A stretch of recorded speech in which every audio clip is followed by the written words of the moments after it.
नमस्कार। मैं अंजलि आर्या पुनः उपस्थित हूँ आप लोगों के मध्य में उसी विषय के साथ में जो विषय आर्य समाज गांधीपुरा बालोतरा और आर्यन कल्चर सोसाइटी के माध्यम से मानव निर्माण का संस्कारों के साथ में कितना गहरा नाता है, इस विषय को लेकर के चल रहा है। और पिछले दिनों हम लोगों ने इस विषय में चर्चा की थी, नामकरण संस्कार के विषय में, जातकर्म संस्कार के विषय में, और ये बताने का प्रयास किया था कि बालक की जिह्वा पर ओम लिखने का क्या महत्व है, उसके कानों में कोअसी को नामासी इन प्रश्नों का क्या महत्व है, और जो नाम आप अपने बच्चे को देते हैं उसका उसके जीवन में कितना महत्वपूर्ण योगदान है।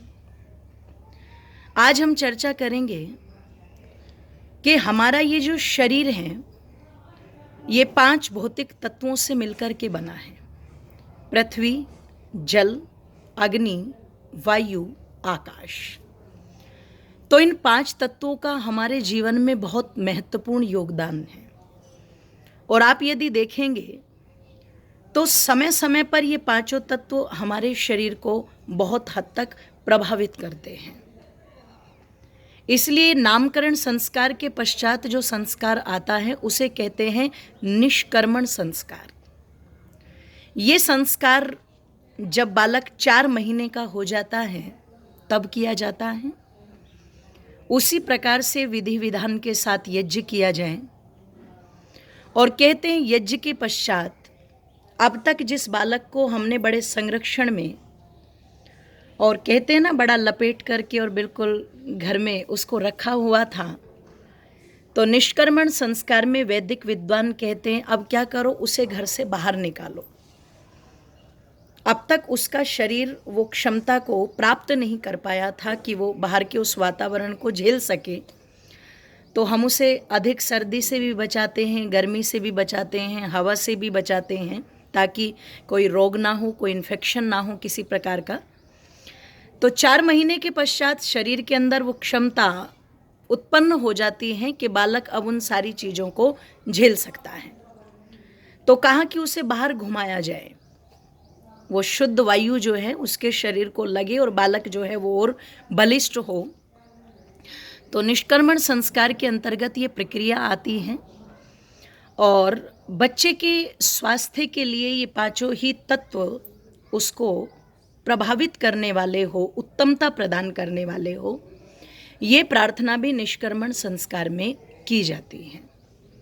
निष्कर्मण संस्कार के पश्चात जो संस्कार आता है वो होता है अन्नप्राशन संस्कार।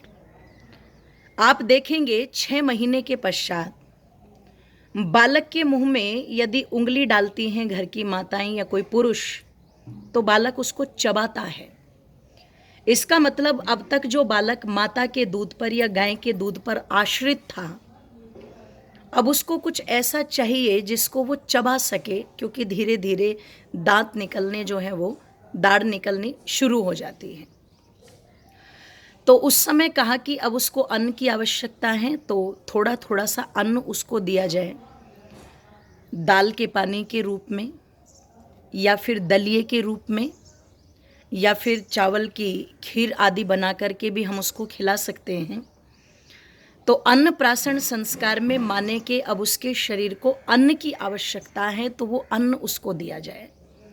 मुझे बहुत सुंदर सी पंक्तियाँ कविवर नरेश दत्त जी की याद आती हैं, जिन्होंने बहुत सुंदर शब्दों में लिखा था कि माँ के दूध को पी कर के भी मैं भूखा रह जाता हूँ, पेट भरेगी वो गौ माता जिसको घर में पाला है, जग के पालक सबके स्वामी तेरा ढंग निराला है, और जीव जहाँ जो पैदा हुआ है तूने सबको पाला है। बच्चा प्रश्न करता है कि जब गाय का दूध पी के भी पेट ना भरे तो क्या हो? तो आगे लिखते हैं नरेश दत्त जी कि दूध गऊ का पी कर के भी मैं भूखा रह जाता हूँ, दूध गऊ का पी कर के भी मैं भूखा रह जाता हूँ, पेट भरेगी धरती माता जिसने भार संभाला है। इस धरती में तो परमपिता परमेश्वर ने नाना प्रकार के अन्न उत्पन्न किए हैं, तो ध्यान रखना, इसलिए कहा जाता है अन्नो वै देवा, ये अन्न भी देवता है। तो माने कि अब उस बालक को अन्न खिलाना है, अब धीरे धीरे उसको अन्न खिलाते चले जाएं, उससे ही शरीर बलिष्ठ होता है, उससे ही शरीर ताकतवर बनता है। माँ के दूध के साथ में, गऊ के दूध के साथ में अब अन्न का भी उसके शरीर के अंदर प्रवेश कराया जाए और अन्न के माध्यम से भी उस बालक की शारीरिक बौद्धिक वृद्धि हो, ये इस संस्कार का महत्व है।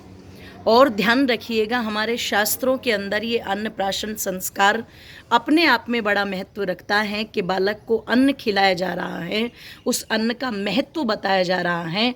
तो इससे एक भावना यह भी बनती है कि जो लोग मांसाहार करते हैं, यहाँ पर मांस का विधान नहीं है कि बालक को मांस खिला दो, ना उसका शरीर पचा पाएगा और ना मानव का शरीर जो है वो मांस के लिए बना है, ध्यान रखिएगा।